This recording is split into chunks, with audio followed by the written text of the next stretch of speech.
रांची के सिद्धू कान्हू पार्क में उनकी प्रतिभा पर सुबह से ही कई संगठन के लोगों ने माल्यार्पण किया। कांग्रेस प्रदेश अध्यक्ष रामेश्वर उरांव, मंत्री आलमगीर आलम, बन्ना गुप्ता समेत तमाम कांग्रेसी नेताओं ने शहीदों को श्रद्धांजलि दी और उन्हें नमन किया।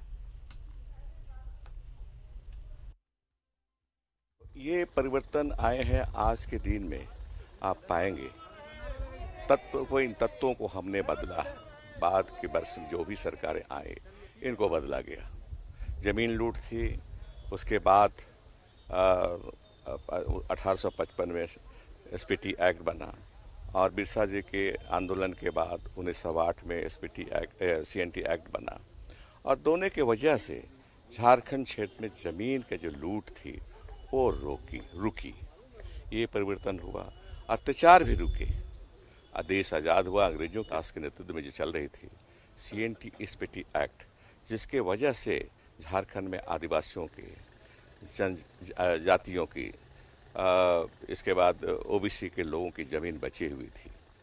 उसमें संशोधन लाके रघुवर दास सरकार ने फिर वही खुली छूट जो इन कानूनों के पहले होती थी उसी को लागू करने का काम कर रहे थे। लेकिन कांग्रेस पार्टी खड़ी हुई, जगह जगह 400 गांव में करीब 50,000 लोगों को इकट्ठा करके उन्होंने करो और मरो का नारा दिया था और इंग्रेज जो है ये हिंदुस्तान के धरती की मिट्टी को छोड़े, ये आवाज़ को बुलंद किया था। और उसी से हम लोग हूल का मतलब होता है विद्रोह, और उस विद्रोह का घोषणा हुआ।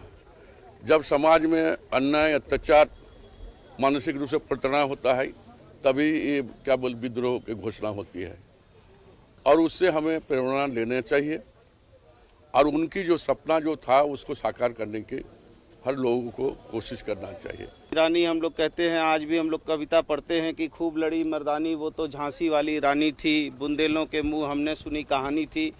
लेकिन हम झांसी की रानी के गौरव के प्रति सम्मान करते हैं, लेकिन हम ये कहते हैं कि झरना फूलों ने उसके पहले 2 वर्ष पहले इतनी बड़ी क्रांति की हो, लेकिन उसका इतिहासकारों ने इतिहास के पन्नों में नाम दर्ज नहीं किया हो। ये झारखंड के योद्धा और वीरों के प्रति जो है शुरू से जो है हमारा जो है इतिहासकार जो है वो उन्होंने स्थान नहीं दिया है। तो कहीं ना कहीं चाहे वो ये हूल क्रांति हो, चाहे कोल क्रांति हो, चाहे सिंसिया घाटी की क्रांति हो, चाहे हमारा जो है ये हमारे भगवान बिरसा मुंडा का त्याग और तपस्या हो, कहीं ना कहीं इतिहासकारों ने हमारे झारखंड के योद्धा, महापुरुष, सूफी संतों का कहीं ना कहीं इतिहास में स्थान नहीं दिया। नहीं तो आज झरना फूलों पर भी कहानी बननी चाहिए थी, झरना फूलों पर भी गीत और संगीत